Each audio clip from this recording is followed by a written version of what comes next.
Monsieur Guichon, en quelques mots, concrètement, à quoi ça sert d'adhérer à la section des propriétaires ruraux ? Oui, bonjour. Bon, écoutez, je vais me placer en tant que propriétaire dans le département de la Marne. J'habite dans le département ou j'habite dans un autre département de France. J'ai besoin quand même de défense collective, donc qu'elle soit départementale ou qu'elle soit nationale. J'ai besoin d'informations, beaucoup d'informations, mais j'ai aussi des besoins techniques pour m'aider à gérer mes baux, les évolutions de transmission patrimoine, voilà. Et la section départementale des propriétaires ruraux du département de la Marne peuvent m'aider beaucoup dans l'ensemble de ces démarches. Là, vous parlez d'avoir accès à des informations généralistes et spécifiques. Comment est-ce que vous faites concrètement pour informer vos adhérents ? Au niveau de la section départementale, on a une lettre qui est assez régulière où le président ou les services juridiques à notre disposition mettent en scène un certain nombre d'informations. Voilà. Et donc on travaille également avec les journaux professionnels, les journaux spécialisés pour apporter à nos adhérents le maximum d'informations. Parallèlement, on évolue aussi puisque les adhérents ne sont pas tous les mêmes, ils ont des besoins différents. Avant c'était le papier, maintenant nous sommes partis sur plutôt l'informatisation de la communication. Et donc là on a créé un site, les propriétaires ruraux de la Marne. Pour les adhérents, on a un extranet spécifique qui lui permet d'avoir accès à de nombreuses informations et des possibilités de gestion au travers de ce site.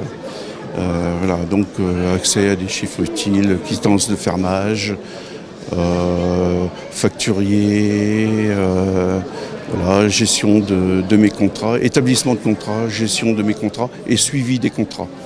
Puisque quand on établit des contrats ou des baux, on doit les dénoncer un certain nombre d'années auparavant.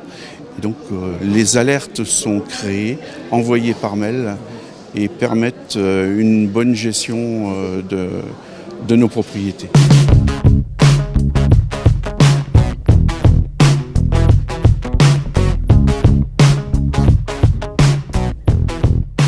Monsieur Maloiseau, tout à l'heure, on a évoqué la défense des propriétaires ruraux. À quelles questions vous faites face régulièrement, habituellement ? Nous avons beaucoup de questions qui sont posées aujourd'hui, mais je voudrais rappeler avant que nous sommes avant tout des partenaires de l'agriculture. Nous sommes associés aux agriculteurs et leur devenir, leur destin est le nôtre.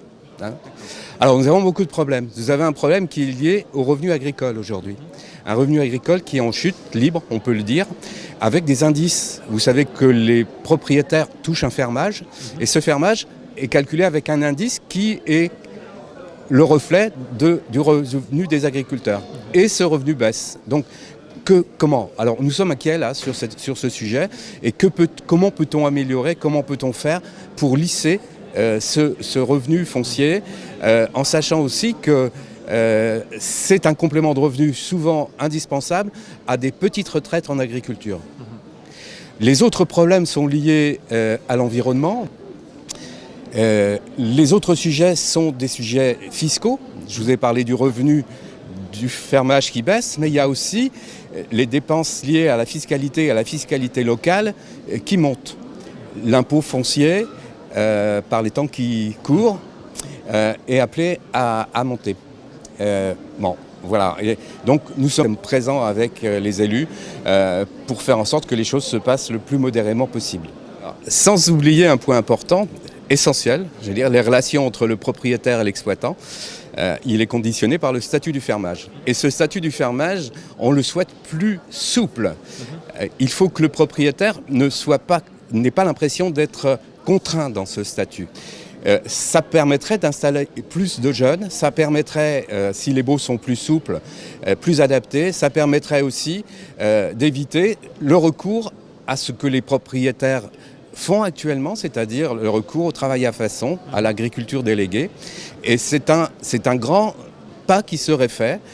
Le statut du fermage est de droit public, c'est la loi, il doit être appliqué et on va travailler autant que possible et très vite pour l'améliorer, pour faire en sorte que demain, il soit adapté à ce que le propriétaire recherche, c'est-à-dire un contrat clair, défini dans la durée, où il reste responsable propriétaire de ce bien et où il peut choisir son successeur. C'est essentiel. C'est ce que demande le propriétaire. Bien sûr, un revenu décent, mais aussi la main sur son bien. Voilà. C'est son patrimoine qu'il confie à un agriculteur. Voilà. L'objectif de notre section, c'est de faire en sorte que les relations entre les exploitants et les propriétaires soient les meilleures possibles avec un contrat adapté et qui permettent aux agriculteurs de tirer la meilleure partie de cette terre qui nous nourrit, cette terre de Champagne qui fait vivre la France.